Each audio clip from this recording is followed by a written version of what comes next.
Howdy, Ford here for a quick little Vblog. Some of you might remember this guitar. This is one of two that I have that is exactly the same. The only difference is the paint job is a little different. This is the first one I got. This is number one. The way you can tell is by the smaller crackle. Number two has much bigger crackle throughout. It crackles even on the back of the neck, back of the body. In my opinion, these Jackson Pros are some of the best. They would compare to my ESP E2s. I'm trying to remember. I know they're a Pro. I can't remember the exact model number, but these are what I would consider the next best thing to getting a Wildcat or a USA-made Jackson.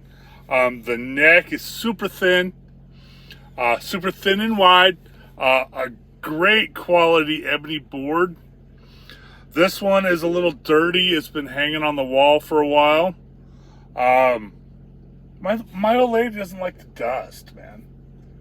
And so the guitars that hang on the wall get some dust on them. There's a bit of dust there. I wiped off the dust here. But these are, in my opinion, when I bought these, were under $1,000. These are some of the best Jacksons I own, next to my Wildcats or my USA made. For a Chinese made Jackson, these are definitely good guitars. Okay, Seymour Duncan, I don't know what the fuck they are. They're just Seymour Duncan. Okay, but this is a lot. The only thing I kind of don't like a little bit is the tuners. They're kind of clunky. But considering it has a Floyd Rose with fine tuners, it's not that big a deal. But I just don't like the feeling of the tuners when I turn them. That's the only thing. They're Jackson tuners. I kind of like my tuners to be smooth moving, and it's funny because it's got a locking nut, and yet I'm sitting here going, I don't like how the tuners feel when I turn them. But these are some of the coolest guitars I own. Like I said, next to a Wildcat, I believe they are. Is that what they're called? Not Wildcat. Jackson. I own two of those too. I own the Flame and I own the Poplar. Wild Cards. There we go. Wild Cards. Next to the Wild Cards of the USA made, this is a well, it was when I bought these, a economical replacement for those two. The Wild Cards cost around $2,000. The USA's cost between $2,000 and $3,000. But honestly, these are my favorite. The ebony board is sweet, but here's what it sounds like.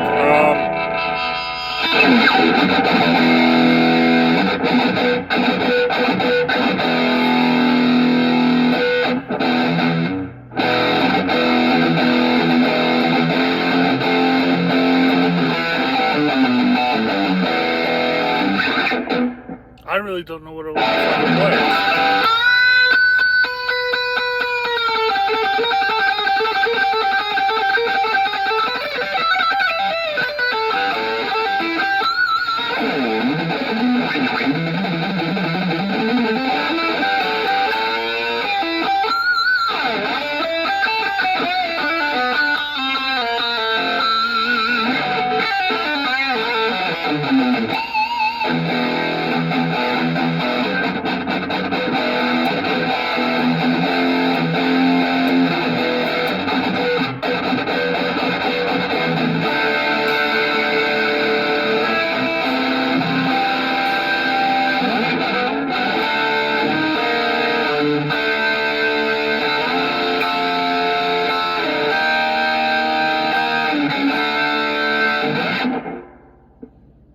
I really don't know what I want to play. Anyway, I had a couple of quick topics about on this Vblog. Crypto, it's doing whatever the fuck it's doing, man. It's not following what I would consider market protocol. It's just basically, honestly, doing the same fucking thing it's doing every week that it's been doing for the last couple months. Monday morning, it kind of picks up a little bit. There might be a little bit of a news, so there's a spike up. Tuesday and Wednesday, it kind of goes up a little more. Then, like, Thursday, it just fucking bottoms. And then Friday, it just stays there and it goes to the weekend like that. That's what it's basically been doing for the last couple of months. Now, today, there was a little bit of a spike up. It did move up. The Robinhood account I put $40 in. I'm at 10% profit right now, so it's at $44. My crypto.com account has spiked up a little bit. It's at $600. And the Roth IRA account is at $525. Okay. It's spiked up a little bit. And most of that was due to these new ETFs they're talking about. Solana. I think I saw one for XRP. That's what brought on this little spike today. Until we get some good news on this, like I said, on this, I'm tired of repeating myself about this. It's like every fucking Vblog. There's always some bad thing happening that's causing the market to go down or flatline. It's constant. If it wasn't the pandemic, it was the threat of recession. If it wasn't the threat of recession, it was Donald Trump's fucking tariffs. If it's not Trump's tariffs, it's something stupid Elon Musketball said. If it's not something Elon Musketball said, it's something that's going on in the stock market where everybody's taking profits on the ETFs, on the crypto ETFs. So it's just a continual fucking ball of bullshit. Okay. Today's reason for the uptick, the announcement of those ETFs. Okay. Like I said, you're not going to see any real major movement, in my opinion, until the tariffs are figured out, until the economy is figured out, and so on and so forth. Yeah, certain stocks are doing pretty well. I haven't checked to see what the Dow is at, but my 1/10 of a Nvidia stock is up to $16. 1/10. Okay, I paid like $13 for it, so I'm $3 ahead on that. Okay, but for the most part, I'm just watching a steady, and I mean steady but slow, gain. It's going, then it recedes a little bit, it comes back, slow, steady gain, recedes a little bit, slow, steady gain. So. Like I said, until we see some good news from the fucking feds or from the tariffs. But, sorry, my old lady texted me something. So until that's resolved, I don't see the market doing any major runs, okay? Bitcoin.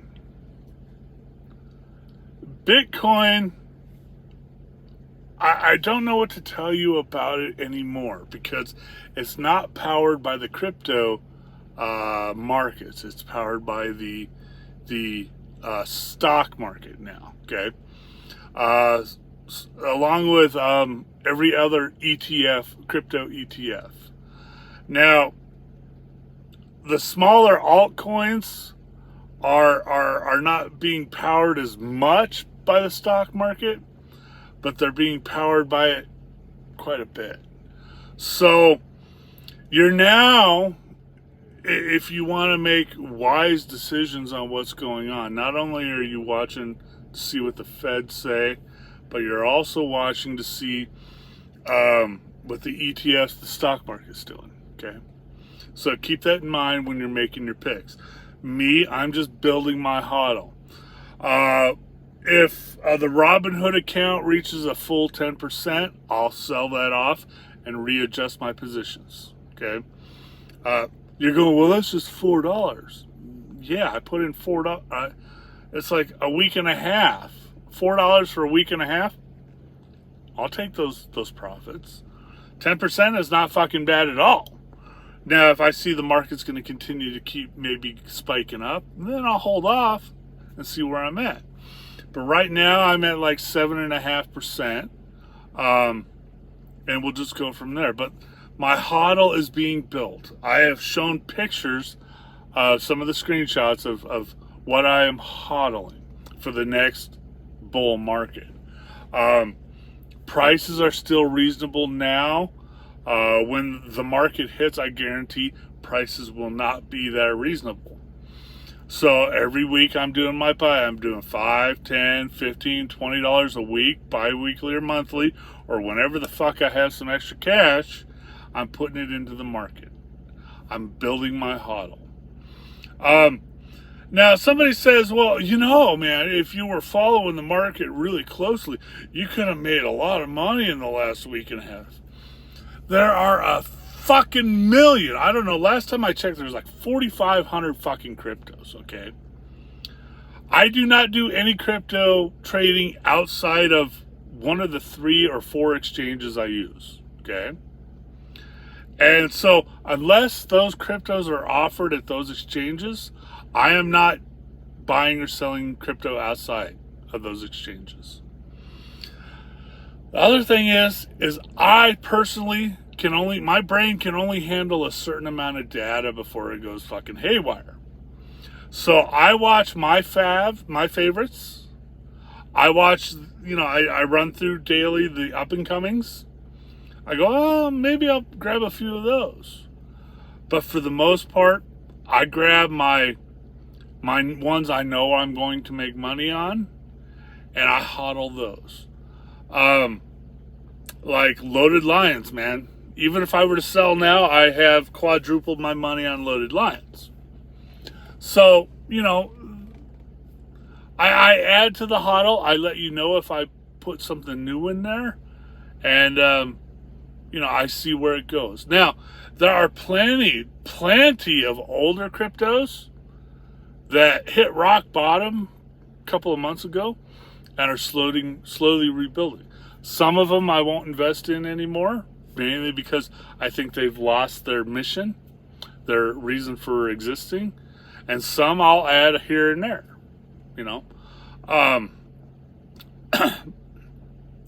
But for the most part, I'm always looking for something new. But with the amount of new crypto startups that come out every fucking week, it's almost impossible to keep up with them all. This isn't what I do for a living. I drive this fucking truck. That's what I do for a living. What I do for fun is watch the crypto market. Okay? End of crypto. But to the personal portion of the blog after I take a drink.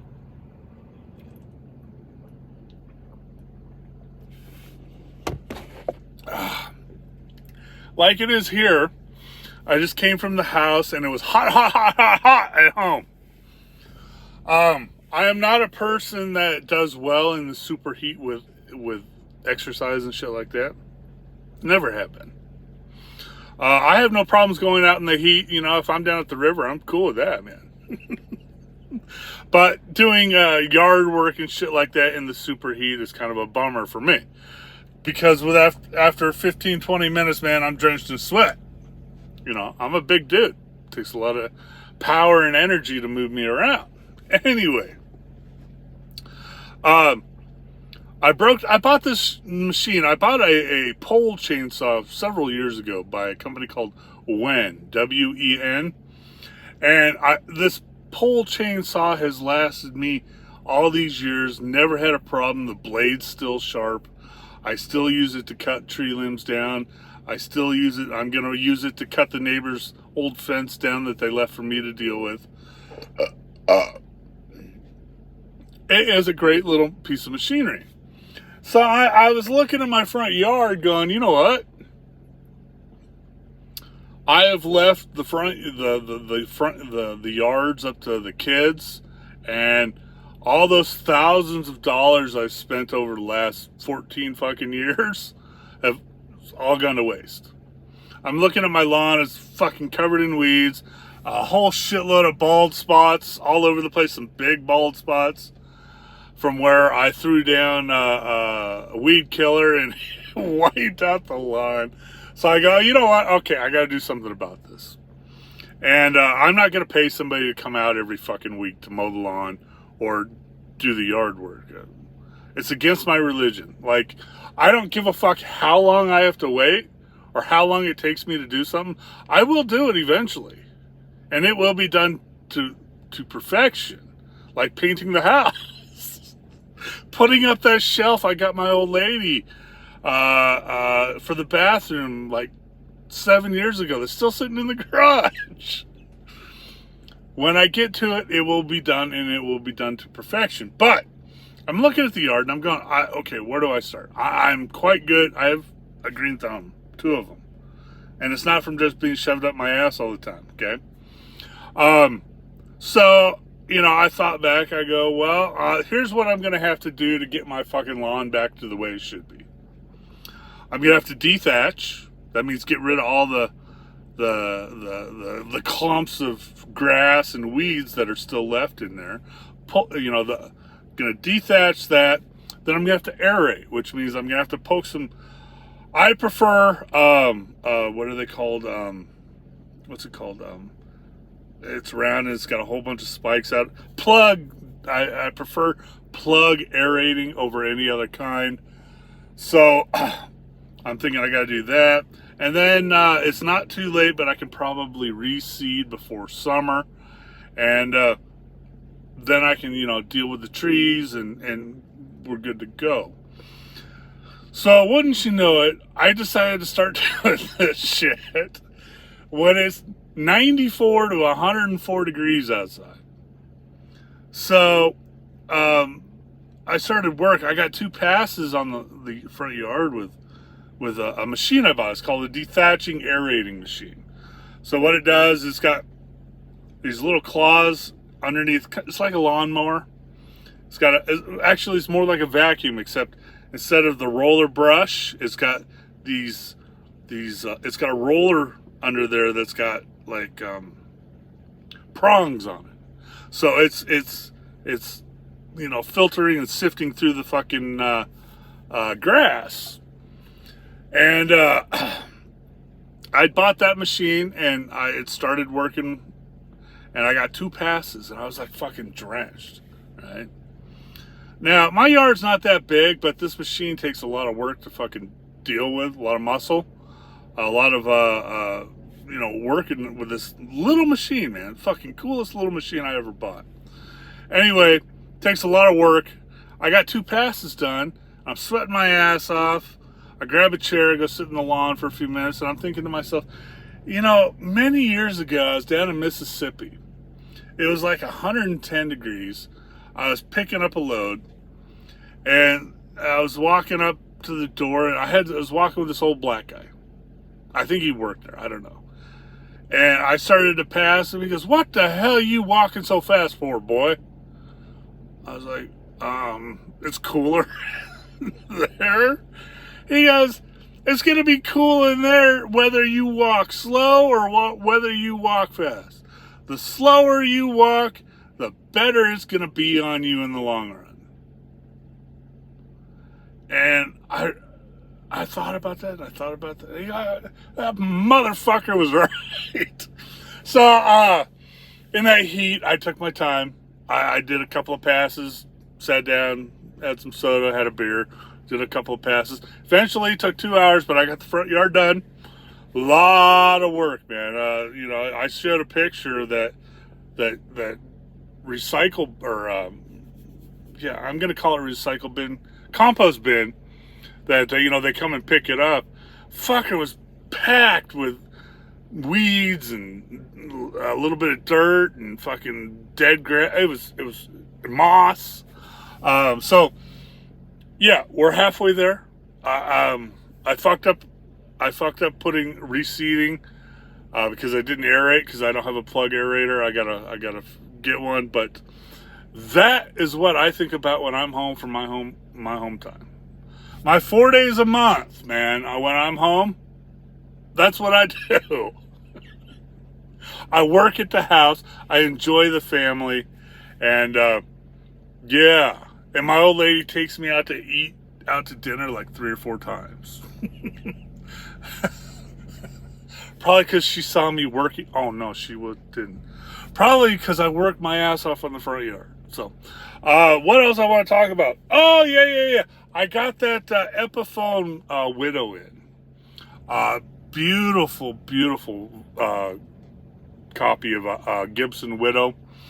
It is Epiphone. The one I got was well done. The green, I'm gonna get some little stickers and put greed and envy on it, which represents what green, in my opinion, represents. Besides, nature, but in human terms, it represents greed and envy, or religious terms, or whatever the fuck you want to call it. So I'm gonna get the greed and the envy put on there, and I will tell you, with a good set of American-made Gibson humbuckers in there, you're not going to be able to tell the difference between that guitar and an Epiphone and a Gibson. Now, I own quite a few higher-end Epiphones. I own an Epiphone Les Paul Custom that it was a limited edition. I paid damn near $1,000 for it, and it is the best Epiphone by far I've ever owned. So don't disqualify Epiphones for a higher end guitar. I mean, the Widow, man, they cost retail $800, and for that much money, they are producing some quality machines. So I got lucky. I didn't go to Guitar Center to get mine. I went through an online service that got it for me, and they chose wisely. The excellent book match AA.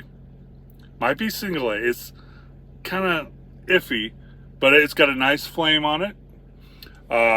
There's no issues whatsoever with this guitar. There's no missing green anywhere or chips or dings. They sent me a quality machine for the price that I paid. American Musical Supply. I've been dealing with them for years. I don't buy from them much anymore, but every once in a while they'll have something I really dig, and they usually send me a good machine. So other than that, you definitely go check it out. But don't be afraid. Spend a couple $100 and put in some nice Gibson burst buckers in there, and I promise you will not go wrong with that. My Epiphone Les Paul weighs around 8 pounds, maybe 8.5. When you compare it to a Les Paul Standard, that the Epiphone is a wee bit lighter. And of course, everybody wants the actual Gibson, but like I said, don't discount those Epiphones, man. They're pretty nice for the price. What else? They're not like those. Actually, I own 2 of them now. The Epiphone Modern. I bought one that was like orangish lava colored, and it had a fucking wood color space between the binding and the actual color of the wood. So you got the brown of the backside, then you got a white line around the binding, a white wood line around the binding, and then you got the white binding. That one, if it wasn't because I paid so cheap for it, I would have sent it back. But they are cool. And I did get a Epiphone Modern from the same company, American Musical Supply, in the charcoal black. That one arrived and it was fucking primo. So don't disqualify Epiphone Les Pauls, man. Everybody wants the Gibson, but can you afford the Gibson, especially nowadays? Remember, those Epiphones, man, are pretty good. Even you might not even have to change the pickups. That's just my choice. But yeah, check them out, man. And if you buy it from Guitar Center, buy one they're pulling straight out of the box from the back. Don't buy the one off the wall, because some little bastard kid during his fucking lunch break at school came down, overtuned the motherfucker, warped the neck, left a big fucking jizz stain on the front of it. And yeah, I have a Epiphone SG they sent me like that. I'll show it to you. I still have, I left the jizz stain on the front because I don't want to touch it. But yeah, there you go. What else I want to talk about? Oh, my oldest daughter. My oldest daughter, she's getting ready to pop. She's having twins. And, you know, these little kids haven't even been born yet, and they're already fucking her up. She's having a difficult time with it. I'm doing my best to offer help. I got to go grocery shopping for her the other day. That was fucking awesome. And you know, the wife's helping her out, but she's having a difficult time with these twins because they are fucking this little girl. I mean, 98 pounds max, 6 foot, 98 pounds. She's now looks like her dad. So yeah, I am excited as the future grandpa. So I had to throw that out there, man. I'm quite proud. But like I said, these little kids haven't even been born yet, and they're already giving her a shitload of trouble. The other thing is, while I was home, I got a bunch of vaccines. The daughter's doctor said, hey, you know, you should probably have grandparents and other people get vaccinated before the kids are born. That way, you know, you can avoid any complications. And I'm, as a proud future grandpa, I'm more than happy to do it. So I went down and I got, I can't remember what it was, but it was a live vaccine, meaning whatever is in there is alive, okay? And be careful, man. This shit fucked me up. Not that day, the next day, goddamn, I felt like I got run over by a car, man. My entire body. So be careful, especially you drivers out here that go get vaccinated, then hop in the truck and go. Those live ones, man. I thought the Tdap and the COVID shot in the same arm was bad. No, man, this live vaccine just. So be careful out there. Other than that, stay cool, and stay safe. Hasta luego for Defender out later.